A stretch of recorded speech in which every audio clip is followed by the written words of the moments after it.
Thank you for staying with us. Now, time is of the essence for political parties to come up with some form of agreement on the formation of a government of national unity.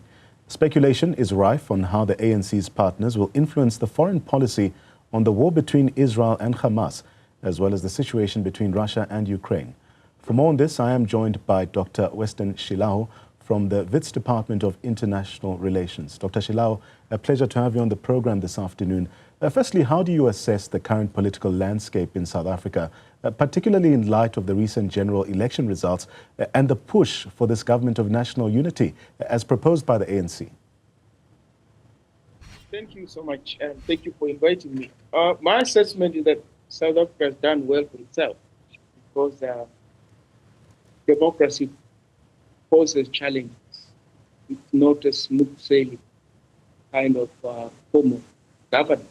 And therefore, from a single dominant political party kind of system, where we are now, where there is no outright winner following the recent election, and given how the atmosphere is in the country, despite the polarity ideologically amongst the various political formations, the ANC having lost its majority in the House, I think they've done well, and they're demonstrating that democracy has found traction in this country. They're having conversation towards the formation of government of unity, and of course, some political formations are against that. But then South Africa's DNA, as far as its foreign policy is concerned, it's hinged on peaceful resolution of conflicts.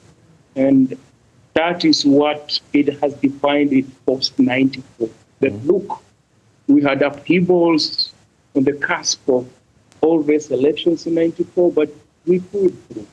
And they've exported this form of conflict resolution across Africa, in Zimbabwe, Ivory Coast, in Kenya, of course, in Ivory Coast, we did one.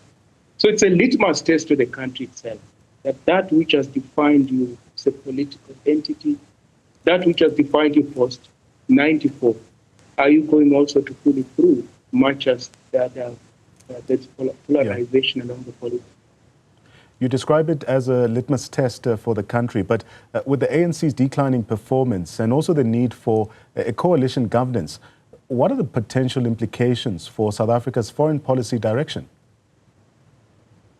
Well, that is an issue because, for instance, if you find ANC with the same government with the Democratic Alliance here, they have divergent views vis-a-vis South Africa's foreign policy, whether it's in the Gaza Strip, whether it's in the war in Ukraine, and a whole host of other domestic issues because of their disparate constituencies. So those challenges are there, but I think political formations and countries do encounter such challenges at some point in the history, and dialogue has to prevail.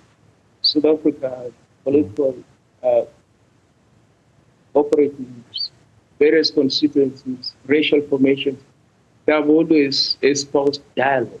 And I think at this particular juncture in the history of this country, especially as far as its democratization is concerned, dialogue would be afforded a chance so that they find one another and, as it were, attend to the present issues domestically before they talk about the foreign policy, because foreign policy is an extension of domestic policy, and you can only be strong externally to the extent that you're strong back at home.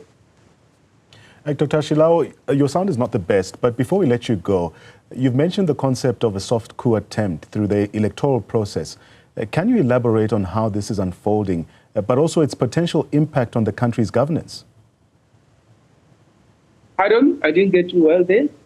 I'm saying that what is your assessment as we continue with the theme of South Africa's position when it comes to geopolitics and also its influence at domestic politics, especially concerning regime change efforts and foreign policy decisions?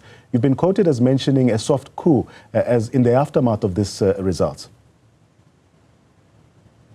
Not so sure about that. Whether that's a soft coup, I don't know where that one was. Oh, we're really struggling to hear you there. That's Westen Shilaho. really providing insightful perspectives on the dynamics of South Africa's political landscape. Unfortunately, that audio not the best as we continue with our bulletin, but also looking at the context of forming a government of national unity and navigating foreign policy challenges in this country as well.